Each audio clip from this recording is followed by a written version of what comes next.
Bonjour tout le monde, bienvenue dans la nouvelle capsule, le coin du développement durable. Si le développement durable, c'est de prendre en compte le caractère indissociable des aspects environnementaux, sociaux et économiques, on peut quand même intervenir à plusieurs niveaux.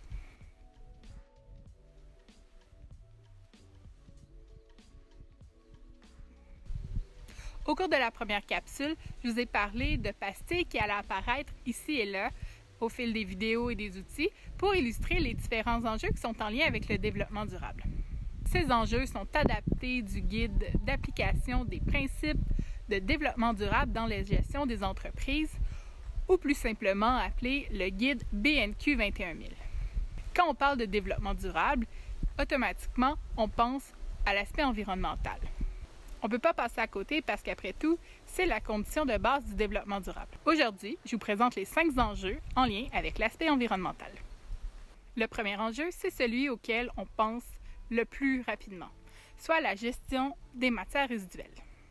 Bien gérer ces matières résiduelles, c'est pas seulement de déposer ces déchets dans le bon bac. C'est d'abord de repenser aux matières premières qu'on consomme. On peut penser aux affiches, aux différents emballages des produits, au papier même. C'est aussi de réduire à la source et de favoriser le réemploi. Il s'agit donc d'appliquer les principes des 4 RV, soit repenser, réduire, réutiliser et recycler. On y reviendra dans une autre capsule. Le deuxième enjeu dont je vous parle aujourd'hui, c'est l'efficacité énergétique. Quand on parle d'énergie, que ce soit l'hydroélectricité, l'essence, le diesel, le propane, on sait que c'est des coûts qui peuvent s'accumuler rapidement puis représenter une grosse facture pour les entreprises. Une bonne gestion de l'énergie a donc pour but de réduire vos coûts et évidemment de réduire votre impact sur l'environnement, sans pour autant nuire à votre niveau de confort ou à votre niveau d'activité évidemment. En gros, c'est d'utiliser moins d'énergie pour arriver au même résultat.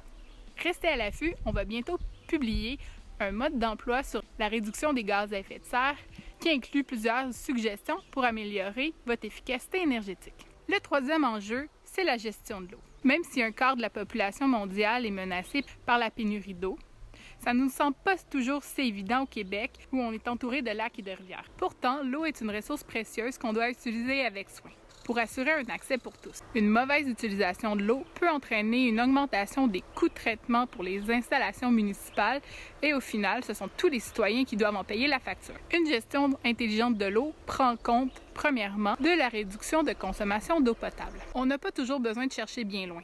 Par exemple, la réparation d'une toilette qui fuit peut permettre d'économiser jusqu'à 100. Deuxièmement, il faut s'assurer de contrôler les contaminations potentielles. On peut par exemple éviter d'utiliser des produits ménagers ou des produits nettoyants qui contiennent des substances toxiques qui seront rejetées dans l'eau. Il est surtout important d'identifier ces sources de contamination potentielles, qu'on pense aux eaux de nettoyage, aux risques de déversement ou encore à la gestion des eaux pluviales. Le quatrième enjeu, c'est la gestion et la réduction des émissions de gaz à effet de serre. C'est un élément clé pour les entreprises soucieuses de leur empreinte environnementale. Le recensement et la quantification des émissions de gaz à effet de serre est la première étape.